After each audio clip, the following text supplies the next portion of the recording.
ನಮ್ಮ Kannada cinema file ಆಗೋದಕ್ಕೆ ಕಾರಣ ಏನು? ಕಲ್ಟು, ಲ್ಯಾಂಡ್ ಲಾರ್ಡು, ಡೆವಿಲು ಮತ್ತೆ ಮಾರ್ಕು ಈ ಸಿನಿಮಾಗಳು ಏನಕ್ಕೆ ಫೈಲ್ ಆಗ್ತಾ ಇದ್ದಾವೆ? ಜನ ಏನನ್ನ ಕೇಳ್ತಾ ಇದ್ದಾರೆ? ನಮ್ಮ ಫಿಲಮ್ ಮೇಕರ್ಸ್ ಏನನ್ನ ಕೊಡ್ತಾ ಇದ್ದಾರೆ? ಎಲ್ಲಾನು ಕೂಡ ನಾವು ಸವಿಸ್ತಾರವಾಗಿ ಮಾತಾಡೋಣ. ನಮ್ಮ ಸ್ಯಾಂಡಲ್ವುಡ್ ಬರ್ತಾ ಬರ್ತಾ ಡೌನ್ ಫಾಲ್ಗೆ ಏನಕ್ಕೆ ಹೋಗ್ತಾ ಇದೆ ಅನ್ನೋದನ್ನು ಕೂಡ ಮಾತಾಡೋಣ. ನಾನು ಇದ್ದಿದ್ದು ನಿರೋ ಥರ ಸ್ಟ್ರೈಟ್ ಆಗಿ ಮಾತಾಡ್ತೀನಿ, ಯಾವುದೇ ಫಿಲ್ಟರ್ ಇಲ್ದಂಗೆ. ಅದಕ್ಕೂ ಮುಂಚೆ ಎಲ್ಲರಿಗೂ welcome back to my channel. ಆದಷ್ಟು ತುಂಬ ಕಡಿಮೆ ಟೈಮಲ್ಲಿ ಈ ಒಂದು ವಿಡಿಯೋನ ಮಾಡೋದಕ್ಕೆ ಟ್ರೈ ಮಾಡ್ತೀನಿ. ನನಗೂ ಕೂಡ ಟೈಮ್ ತುಂಬ ಕಡಿಮೆ ಇದೆ. ಆ ಒಂದು ಟೈಮಲ್ಲೇ ಈ ಒಂದು ವಿಡಿಯೋನ ಬೇಗ ಮುಗಿಸೋದಕ್ಕೆ ಟ್ರೈ ಮಾಡೋಣ. ಈಗ ರೀಸೆಂಟಾಗಿ ಬಂದಂಥ ಸಿನಿಮಾ ಯಾವಪ್ಪ ಅಂದರೆ ಕಲ್ಟು ಮತ್ತು ಲ್ಯಾಂಡ್ ಲಾರ್ಡು. ಕಲ್ಟ್ ಸಿನಿಮಾ ಬಿಟ್ಟಾಕ್ಬಿಡ್ರಿ, ಆ ಸಿನಿಮಾ ಅಷ್ಟಕ್ಕಷ್ಟೇ ನನಗೂ ಕೂಡ ಇಷ್ಟ ಆಗಲಿಲ್ಲ. ಬಟ್ ಲ್ಯಾಂಡ್ ಲಾರ್ಡ್ ಸಿನಿಮಾ ಇದೆಯಲ್ಲ, ತುಂಬ ಚೆನ್ನಾಗಿದೆ ಸಿನಿಮಾ. ದುನಿಯಾ ವಿಜಯ್ ಅವರು ಒಳ್ಳೆ ಎಕ್ಸ್ಪೆರಿಮೆಂಟಲ್ ಸಿನಿಮಾ ಮಾಡಿದ್ದಾರೆ. ಆ ಒಂದು ಸಿನಿಮಾದಲ್ಲಿ ಅವರ ಪರ್ಫಾರ್ಮೆನ್ಸು ಕೂಡ ತುಂಬ ಚೆನ್ನಾಗಿದೆ. ಮಾಸ್ ಸಿನಿಮಾ ಅನ್ನೋದಕ್ಕಿಂತ ಒಂದೊಳ್ಳೆ ರಿಯಲಿಸ್ಟಿಕ್ ಸಿನಿಮಾನ ಟ್ರೈ ಮಾಡಿದರೆ, ಬಟ್ ಆಕ್ಷನ್ ಸೀನ್ಸ್ಗಳನ್ನ ಪಕ್ಕಕ್ಕಿಡಬೇಕು. ಬಟ್ ಓವರ್ ಆಲ್ ಸಿನಿಮಾ ತುಂಬ ಚೆನ್ನಾಗಿದೆ. ಬಟ್ ಜನ ಏನಕ್ಕೆ ಥಿಯೇಟ್ರಿಗೆ ಹೋಗ್ತಾ ಇಲ್ಲ? ಅಷ್ಟೆಲ್ಲ Mark cinema, Devil cinema, 45 cinema 50 ಕೋಟಿ ಕ್ರಾಸ್ ಮಾಡೋದಕ್ಕೂ ಕೂಡ ಹಿಂದೆ ಮುಂದೆ ನೋಡಿದ್ವು. ಅವು ಕಡಿಮೆ ಹೀರೋಸ. ದರ್ಶನ್ ಅವರು ಮತ್ತು ಸುದೀಪ್ ಅವರು ಸ್ಯಾಂಡಲ್ವುಡ್ಡಲ್ಲಿ one of the top heroes. But ಅವರ ಸಿನಿಮಾಗಳು ಏನಕ್ಕೆ ಫೈಲ್ ಆಗ್ತಾ ಇದ್ದಾವೆ ಎಲ್ಲನೂ ಕೂಡ ಮಾತಾಡೋಣ ಬನ್ನಿ. ನಮ್ಮ ಕನ್ನಡದಲ್ಲಿ ಸಿನಿಮಾಗಳು ಬರ್ತವೆ.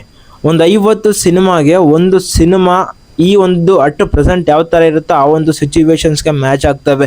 ಹಿಂದಿನ ವರ್ಷ ಬಂದ್ವು ಕುರು. ನನಗೆ ತುಂಬ ಇಂಪ್ರೆಸ್ ಮಾಡಿದಂಥ ಸಿನಿಮಾಗಳು ಯಾವ್ಯಾವು ಅಂತ ಹೇಳ, ಏಳುಮಲೆ, ಆ ಏಕಲವ್ಯ ಸಿನಿಮಾ ತೆಗ್ದಂಥ ಹೀರೋ ರಾಣಾ ಅವರು ತೆಗ್ದಂಥ ಸಿನಿಮಾ ಅದು. ಸೂ ಫ್ರಮ್ ಸೋ, ಒಂದು ಹಳ್ಳಿಯ ಸೊಗಡು, ಆ ಒಂದು ರಾ ಪ್ರೆಸೆಂಟೇಷನ್ನು ತುಂಬ ಚೆನ್ನಾಗಿ ಜನನ ಅಟ್ರ್ಯಾಕ್ಟ್ ಮಾಡಿದ್ವು. ಆ ಒಂದು ಕಾಮಿಡಿ ಎಲ್ಲನೂ ಕೂಡ ಜನನ ಅಟ್ರ್ಯಾಕ್ಟ್ ಮಾಡ್ತು. ಇನ್ನು ಏಳುಮಲೆ, ಆ ಒಂದು ಲವ್ ಸ್ಟೋರಿ ಅಷ್ಟೇ ರಿಯಲಿಸ್ಟಿಕ್ ಅನಿಸುತ್ತೆ. ಕ್ಲೈಮ್ಯಾಕ್ಸ್ ಕೂಡ ಅಷ್ಟೇ ಚೆನ್ನಾಗಿ ಪ್ಲಾನ್ ಮಾಡಿದ್ದಾರೆ.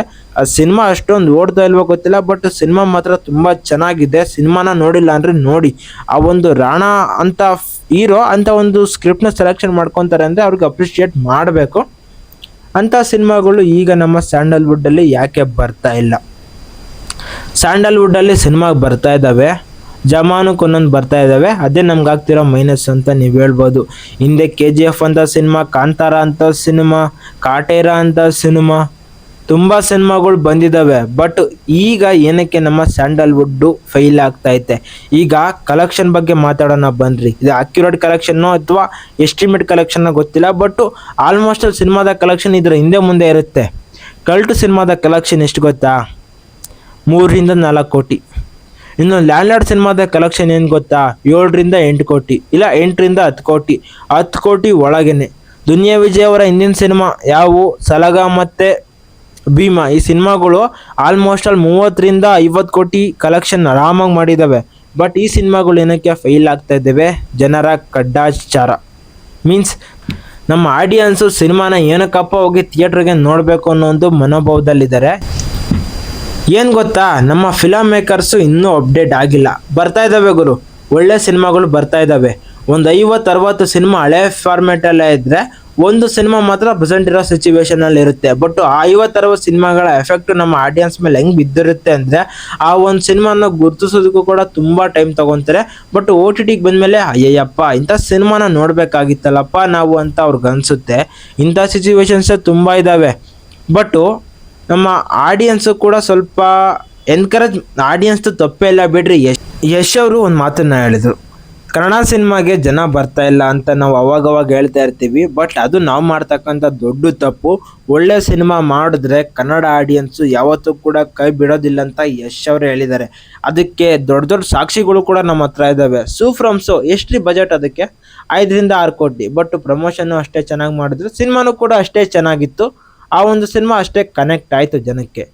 ಆಮೇಲಿಂದ ಮಹಾವತಾರ ನರಸಿಂಹ, ಆ ಒಂದು ಮೇಕಿಂಗ್ ಯಾವ ರೇಂಜ್ಗಿತ್ತು ಅಂದರೆ, ಆ ಒಂದು ಸಿನಿಮಾ 300-400 ಕೋಟಿ ಹಣನ ಗಳಿಕೆ ಮಾಡೋವರೆಗೂ ಅದರ ಒಂದು ಓಟ ನಿಲ್ಲಿಲ್ಲ. ಆ ರೇಂಜ್ಗೆ ಮೇಕಿಂಗ್ನ ಸಿನಿಮಾನ ಮಾಡಿದ್ರೆ ಜನ ಏನಕ್ಕೆ ಬರಲ್ಲ ಹೇಳ್ರಿ? ಸಿನಿಮಾನ ಮಾಡೋದು ಒಂದು ತಪಸ್ಸು. ನಿಜವಾಗ್ಲೂ ಎಲ್ಲ ಟೈಮಲ್ಲೂ ಒಳ್ಳೆ ಸಿನಿಮಾನೇ ಬರ್ತವೆ ಅಂತ ಹೇಳೋಕ್ಕಾಗೋದಿಲ್ಲ. ಬಟ್ ಒಳ್ಳೆ ಸಿನಿಮಾ ಮಾಡೋದಕ್ಕೆ ಟ್ರೈ ಮಾಡಿದ್ರೆ ಒಳ್ಳೆ ಸಿನಿಮಾ ಗ್ಯಾರಂಟಿ ಬಂದೇ ಬರ್ತವೆ. ಸಿನಿಮಾಗಳ ಸಕ್ಸಸ್ ರೇಷಿಯೋ ಮಲಯಾಳಮಲ್ಲಿ ಮತ್ತು ನಮ್ಮಲ್ಲಿ ಕಂಪೇರ್ ಮಾಡಿಕೊಂಡ್ರೆ ಯಾವ ಥರ ಇದೆ ಅಂದರೆ, ಅಲ್ಲಿ 10 ಸಿನಿಮಾ ರಿಲೀಸ್ ಆದವು ಅಂದರೆ 6 ರಿಂದ 7 ಸಿನಿಮಾ ಮ್ಯಾಕ್ಸಿಮಮ್ ಹಿಟ್ ಆಗ್ತವೆ. ನಮ್ಮ ಕರ್ನಾಟಕದಲ್ಲಿ ಒಂದು ಸಿನಿಮಾ ಚೆನ್ನಾಗಿದ್ರೆ 10 ರಿಂದ 12 ಸಿನಿಮಾ ಚೆನ್ನಾಗಿರೋದಿಲ್ಲ. ಆ ಒಂದು ಸಿನಿಮಾ ಬಂದ್ವು ಓದ್ವು ಅನ್ನೋದು ಕೂಡ ಗೊತ್ತಾಗೋದಿಲ್ಲ. ಇನ್ನೊಂದು ಮೈನಸ್ ಏನಪ್ಪಾ ಅಂದ್ರೆ ಪ್ರಮೋಷನ್ನು. ಈಗ ಲ್ಯಾಂಡ್ಲಾರ್ಡ್ ಸಿನಿಮಾ ಬಂತು, ಆ ಒಂದು ಸಿನಿಮಾ ದುನಿಯಾ ವಿಜಯ್ ಅವ್ರ ಸಿನಿಮಾ ಒಂದು ಬಂದಿದೆ ಅಂತ ಯಾರಿಗೂ ಇನ್ನೂ ಗೊತ್ತೇ ಇಲ್ಲ. ಭೀಮಾ ಟೈಮಲ್ಲಿ, ಸಲಗಾ ಟೈಮಲ್ಲಿ ಯಾವ ಥರ ಪ್ರಮೋಷನ್ ಮಾಡಿದ್ರು ದುನಿಯಾ ವಿಜಯ್ ಅವರು. ಬಟ್ ಇವಾಗ ಆ ಒಂದು ಲ್ಯಾಂಡ್ಲಾರ್ಡ್ ಸಿನಿಮಾದ ಪ್ರಮೋಷನ್ನೇ ಮಾಡಿಲ್ಲ. ಆ ಒಂದು ಸಿನಿಮಾ ಬಂದಿದೆ ಅಂತ ತುಂಬ ಜನಕ್ಕೆ ಗೊತ್ತಿಲ್ಲ. ನಾನು ಸುಳ್ಳು ಹೇಳ್ತಿರ್ಬೋದೇನೋ, ನಿಮ್ಮ ಫ್ರೆಂಡ್ ಸರ್ಕಲಲ್ಲಿ ಯಾರಾದರೂ ಹೋಗ್ಬಿಟ್ಟು ದುನಿಯಾ ವಿಜಯ್ ಅವರ ಸಿನಿಮಾ ಬಂದಿದ್ಯಾ ಅಂತ ಕೇಳ್ರಿ, ಯಾವಾಗ ಬಂತು ಯಾವ ಸಿನಿಮಾ ಅಂತ ಕೇಳ್ತಾರೆ. ಆ ರೇಂಜಿಗಿದೆ ಅವರ ಒಂದು ಪಬ್ಲಿಸಿಟಿ. ನಿಜವಾಗ್ಲೂ ಸಿನಿಮಾದ ಪ್ರಮೋಷನ್ ಕೂಡ ತುಂಬಾ ಇಂಪಾರ್ಟೆಂಟು. ಸಿನಿಮಾ ಯಾವ ಥರ ಕಷ್ಟಪಟ್ಟು ಮಾಡ್ತಾರೋ ಅಷ್ಟೇ ಶ್ರದ್ಧೆಯಿಂದ ನಾವು ಸಿನಿಮಾದ ಪ್ರಮೋಷನ್ ಮಾಡೋದು ಕೂಡ ತುಂಬ ಇಂಪಾರ್ಟೆಂಟು. ಈಗ ಈ ಒಂದು ಪ್ರಮೋಷನ್ ವಿಚಾರಕ್ಕೆ ಬಂದರೆ ನನಗೆ ತುಂಬ ಇಂಪ್ರೆಸ್ ಆಗೋ ಸಿನಿಮಾ ಯಾವುದಪ್ಪ ಅಂದರೆ ಹಾಸ್ಟೆಲ್ ಹುಡುಗರು ಬೇಕಾಗಿದ್ದಾರೆ. ಸಿನಿಮಾದಲ್ಲಿ ಅಂಥ ಮ್ಯಾಟ್ರ್ ಏನೂ ಇರಲಿಲ್ಲ, ಬಟ್ ಅವ್ರು ಮಾಡಿದಂಥ ಪ್ರಮೋಷನ್ ಟ್ರಿಕ್ಸು ನಿಜವಾಗ್ಲೂ ನಮ್ಮ ಕರ್ನಾಟಕದಲ್ಲಿ ಯಾವುದೇ ಒಂದು ಚಿಕ್ಕ ಪ್ರಮಾಣದ ಸಿನಿಮಾ ಮಾಡಿಲ್ಲ ಇಲ್ಲಿವರೆಗೂ ಅಂತ ನಾನು ಗ್ಯಾರಂಟಿ ಹೇಳ್ತೀನಿ. ದೊಡ್ಡ ದೊಡ್ಡ ಸೆಲೆಬ್ರಿಟೀಸಿಂದ ಪ್ರಮೋಷನ್ ಮಾಡಿಸಿದ್ರು. ಆ ಥರ ಮಾಡಿಸ್ಬೇಕ್ರಿ ಪ್ರಮೋಷನ್ನ, ಅವಾಗ ಜನ ಗ್ಯಾರಂಟಿ ಬರ್ತಾರೆ. ಇದು ಗುರು ನಮ್ಮ ಕನ್ನಡ ಇಂಡಸ್ಟ್ರಿಯ ಪರಿಸ್ಥಿತಿ. ನಿಜವಾಗ್ಲೂ ಪ್ರೊಡ್ಯೂಸರ್ಸು ಕೂಡ ಸಿನಿಮಾಗೆ ದುಡ್ಡು ಹಾಕೋದಕ್ಕೆ ಹಿಂದೆ ಮುಂದೆ ನೋಡ್ತಾ ಇದ್ದಾರೆ. ಈಗ 45 ಬಂತು, ಸಿನಿಮಾ ಫೇಲ್ ಆಯಿತು. ಆ ಒಂದು ಪ್ರೊಡ್ಯೂಸರ್ಸು ಒಂದು ಮೀಡಿಯಾ ಮುಂದೆ ಕುತ್ಕೊಂಡ್ಬಿಟ್ಟು ನಾನು ಸಿನಿಮಾನ ಇನ್ನು ಬಿಗ್ ಬಜೆಟ್ ಸಿನಿಮಾನೇ ಮಾಡಲ್ಲ ಅಂತ ಹೇಳ್ತಿದ್ರು. ಒಟ್ಟಿನಲ್ಲಿ ಅವರ ಒಂದು ಟ್ರಸ್ಟ್ನ ಉಳಿಸ್ಕೊಂಡು ಒಂದೊಳ್ಳೆ ಬಜೆಟಲ್ಲಿ ಒಂದೊಳ್ಳೆ ಸಿನಿಮಾನ ಮಾಡಬೇಕು. ನಾವು ಏನು KGF, ಕಾಂತಾರ ಅಂತ ಸಿನಿಮಾ ಕೇಳ್ತಾ ಇಲ್ಲ ಗುರು. ನಾವು ಯಾವಾಗಲೂ ರೆಗ್ಯುಲರ್ ಆಗಿ ಫ್ರಮ್ ಸೋ, ಮಹಾವತಾರ, ನರಸಿಂಹನೂ ಬೇಡ, ಅದು ಸ್ವಲ್ಪ ಲಾಂಗು ದೊಡ್ಡ ಸ್ಕೇಲ್ ಆಗ್ತಾ ಬರುತ್ತೇನೋ ಗೊತ್ತಿಲ್ಲ. ಬಟ್ ಫ್ರಮ್ ಸೋ, ಏಳುಮಲೆ ಇಂಥ ಸಿನಿಮಾಗಳ್ನ ಕೇಳ್ತಾ ಇರ್ತೀವಿ. ಅಂಥ ಸಿನಿಮಾಗಳ್ನ ಕೊಡ್ತಾ ಇದ್ರೆ ನಮ್ಮ ಆಡಿಯನ್ಸು ಕೂಡ ಥಿಯೇಟ್ರಿಗೆ ಹೋಗ್ತಾ ಇರ್ತಾರೆ. ತುಂಬ ಜನ ಇದ್ದಾರೆ ಗುರು ಸಿನಿಮಾಗೆ ಬರೋರು. ಬೇರೆ ಭಾಷೆ ಸಿನಿಮಾ ಬಂದರೆ ಗೊತ್ತಾಗುತ್ತೆ ನಿಮಗೆ ಯಾವ ರೇಂಜ್ಗೆ ಹಿಟ್ನ ಮಾಡ್ತಾರೆ ಅಂತ. ನಮ್ಮ ಕನ್ನಡ ಸಿನಿಮಾನು ಕೂಡ ಅಷ್ಟೊಂದು ಕಲೆಕ್ಷನ್ ಮಾಡಿರಲಿಲ್ಲ. ನಮ್ಮ ಕರ್ನಾಟಕದಲ್ಲಿ 100 ಕೋಟಿ ಹಣನ ಕಲೆಕ್ಷನ್ ಮಾಡಿದ್ದು ಯಾವ್ದು ಗೊತ್ತಾ? ನಮ್ಮ KGF ಅಲ್ಲ, ಕಾಂತಾರ ಅಲ್ಲ, ಫಸ್ಟ್ ಟೈಮ್ ಬಾಹುಬಲಿ 2 ಅಂದರೆ ಅವಾಗಲೇ 100 ಕೋಟಿ ಕಲೆಕ್ಷನ್ನ ಮಾಡಿದ್ವಿ ನಾವು, ಅದು ಬೇರೆ ಭಾಷೆ ಸಿನಿಮಾಗೆ. ಒಟ್ಟಿನಲ್ಲಿ ನಮ್ಮ ಮಾರ್ಕೆಟು ತುಂಬ ದೊಡ್ಡದಾಗಿದೆ. ಕಾಂತಾರ ಈ ರೀಸೆಂಟಾಗಿ ಬಂತಲ್ಲ ಸಿನಿಮಾ, ಅದು ಪ್ರೂವ್ ಮಾಡಿದೆ 259 ಕೋಟಿ ಹಣನ ನಮ್ಮ ಕನ್ನಡ ಭಾಷೆ ಒಂದರಲ್ಲೇ ಸಿನಿಮಾ ಗಳಿಕೆ ಮಾಡಿದೆ ಅಂತ ಒಂದು ಮಾರ್ಕೆಟ್ನ ದೃಷ್ಟಿನಲ್ಲಿ ಇಟ್ಕೊಂಡು ಜನಕ್ಕೆ ಇಷ್ಟ ಆಗ್ತಕ್ಕಂಥ ಸಿನಿಮಾನ ಮಾಡಲಿ ನಮ್ಮ ಫಿಲಮ್ ಮೇಕರ್ಸು.